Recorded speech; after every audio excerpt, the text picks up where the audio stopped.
મિત્રો એક કન્ફ્યુઝન ઊભું થયું છે વિદ્યાર્થી મિત્રોના વચ્ચે કે સાહેબ અમે જીપીએસસી ક્લાસ 1-2નું ફોર્મ ભર્યું, અમે એસીએફ આરએફઓનું ફોર્મ ભર્યું અને અમે એકાઉન્ટ ઓફિસર ક્લાસ 1-2નું આપણે ફોર્મ ભર્યું.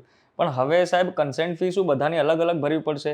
અને જે કોમન એક્ઝામ થશે શું બધાની કોમન એક્ઝામ એક સાથે થશે કે અલગ અલગ દિવસે થશે, કે અને પછી જે ટેકનિકલ પેપર છે એ ક્યારે થશે? તો જો થોડું ક્લેરિટીથી આપણે સમજીએ. તો ફોર્મ તો આપણે અલગ અલગ બધાએ ભરી દીધા હશે.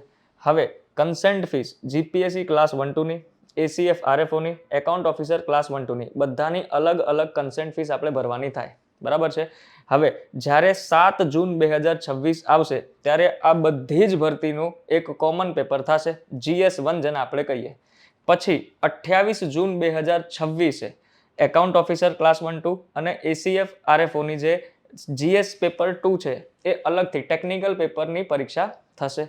હવે એના માટે તમને કન્સેન્ટ ફીસ બધાની અલગ અલગ રીતે ભરવાની થાય. છેલ્લી ડેટ છે 21 એપ્રિલ 2026.